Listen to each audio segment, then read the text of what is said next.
On July 6, 2024, a 21-year-old man named Chase Garvey showed up uninvited at a 21st birthday celebration at the home of Melissa Parrett in Florence, Kentucky. The party was for her son. At the gathering, Garvey opened fire, killing 4 people and wounding 3 others. Investigators say Garvey was known to some at the party, but was not invited. His exact motive remains unknown, though reports note his prior criminal history, and that he arrived with the apparent intent to attack the event. After the shooting, Garvey fled in a vehicle. He was pursued by police, then died by a self-inflicted gunshot after his car crashed into a ditch. The city of Florence, a community unused to such violence, was stunned. Jeff Mallory, chief of the Florence Police Department, called it the first mass shooting incident in city history. Kentucky Lantern. On July 9th, a vigil was held at the Crestview Hills Town Center, where Mayor Julie Aubuchon told a crowd, "When you have that many young people, it's tragic. To have that many, I don't know how to process it. Tonight, we remember the 4 victims by name, by story, and by the lives they could have lived. This is their tribute." Melissa Parrett, 44. Melissa hosted the 21st birthday celebration at her home on Ridgecrest Drive, a place she had built for her family, a place meant for safety, belonging, and joy. She welcomed friends and relatives in with warmth, as she always had. When the gunfire erupted, those instincts to protect her family never wavered. According to her father, Melissa died shielding her 19-year-old daughter, Chloe, who was seriously wounded but survived. That act says everything about who she was, a mother first, always. She lived for her children and built her life around caring for others. Neighbors described her as welcoming, loving, and devoted, someone who made her home a gathering place.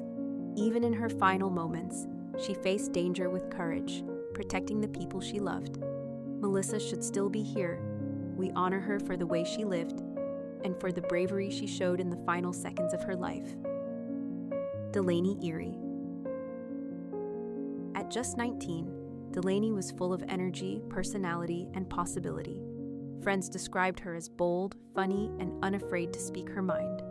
Never shy, always laughing, always present. She worked locally and built tight-knit friendships there. Her co-workers expressed deep grief over her loss. One shared how hard it is to accept that they will never speak with her again, a testament to the connections she made everywhere she went. Delaney's life was just beginning. Her future held wide-open potential that ended far too soon, stolen before she could chase the dreams she was only beginning to shape. Yet the people she loved remember her brightness clearly. The loud laugh, the lively conversation, the way her presence shifted the room. We remember Delaney for the joy she carried and the hearts she touched in her short time here. Hayden Rybicki. At 20 years old, Hayden was described by friends as uplifting, someone who brought a smile to others no matter what they were facing. He was the kind of person who instinctively encouraged those around him. He was known for always wearing a beanie, on the slopes snowboarding, or just hanging out with friends. A small detail, but one that perfectly captures how familiar and recognizable he was to the people who loved him. After his death, a friend found a handwritten note Hayden had left in his car, reading, "Wake up, sit on the edge of the bed. Take deep breath, one foot in front of the other." This message, simple and steady, feels like the way Hayden lived. Hopeful, grounded, trying to move forward through life with intention. He arrived that night as a friend, unaware his future would be cut short. The path ahead of him was full of potential, now carried in memory by those who knew him best. We honor Hayden, the encouragement he shared, and the life he deserved to keep living. Shane Miller, 20. Shane attended the birthday gathering with friends, celebrating a milestone together. He was 20, just beginning to build his adult identity and future. Family described him as one of the kindest, sweetest, most loving kids. His warmth, generosity, and presence left an imprint on those who grew up with him. The community felt that loss immediately.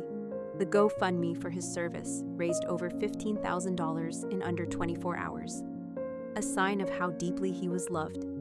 Shane's absence is felt in every quiet moment by his family, his friends, and the people he touched simply by being himself. His future, like those of the others lost that night, will forever be imagined, rather than lived.